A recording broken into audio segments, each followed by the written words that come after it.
तुमचा चेहरा खरंच डल नाही. तुमची ऊर्जा थकलेली आहे. चला ती पुन्हा जागवूया.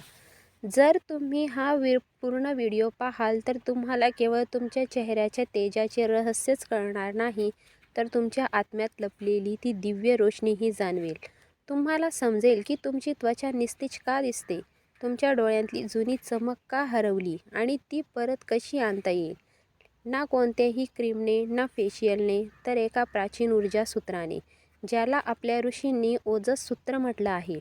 सुरुवात एका सोप्या गोष्टीपासून करूया. प्रत्येक मनुष्य जन्मता एक तेज घेऊन येतो. ते तेज केवळ सौंदर्य नसतं, ते तुमच्या अस्तित्वाची ऊर्जा असते.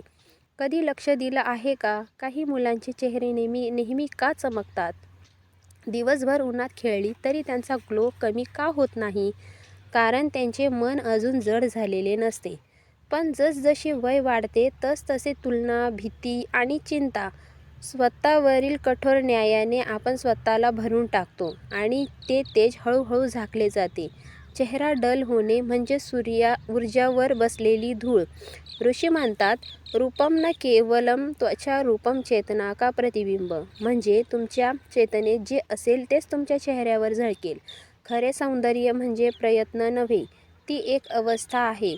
तुमच्या आतली शांतता म्हणजे चेहऱ्याचा ग्लो, तुमच्या आतला असंतुलन म्हणजे चेहऱ्याची थकावट. आता समजा फेस डलनेस म्हणजे नक्की काय?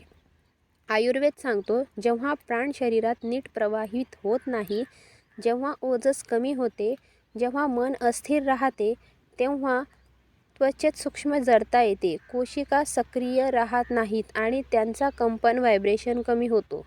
विज्ञान आज याला सेल्युलर एनर्जी ड्रॉप म्हणते, पण आपल्या ऋषींनी हजारो वर्षापूर्वी याला प्राणरोध म्हटले होते. आता प्रश्न, प्राणरोध होतो का?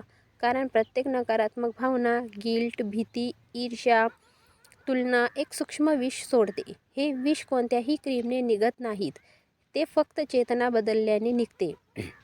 म्हणूनच प्राचीन भारतात सौंदर्य ही साधना होती, फक्त बाह्य गोष्ट नव्हती. स्त्रिया चंदन फक्त त्वचेसाठी लावत नसत. चंदन चंद्र ऊर्जेचे प्रतीक आहे. ते शरीरातील उष्ण अग्नी शांत करते. अग्नी शांत झाली की त्वचा थंड, कोमल आणि प्रकाशमान होते. हळद सूर्याचे प्रतीक, जीवनाची ज्वाला. पण हळद उष्णता वाढवू शकते, म्हणून ती चंदन किंवा कच्च्या दुधासोबत वापरली जात होती. सूर्य आणि चंद्राचं संतुलन ठेवण्यासाठी या संतुलनातून ओजस स्थिर राहतो आणि ओजसच ग्लोमध्ये बदलतो.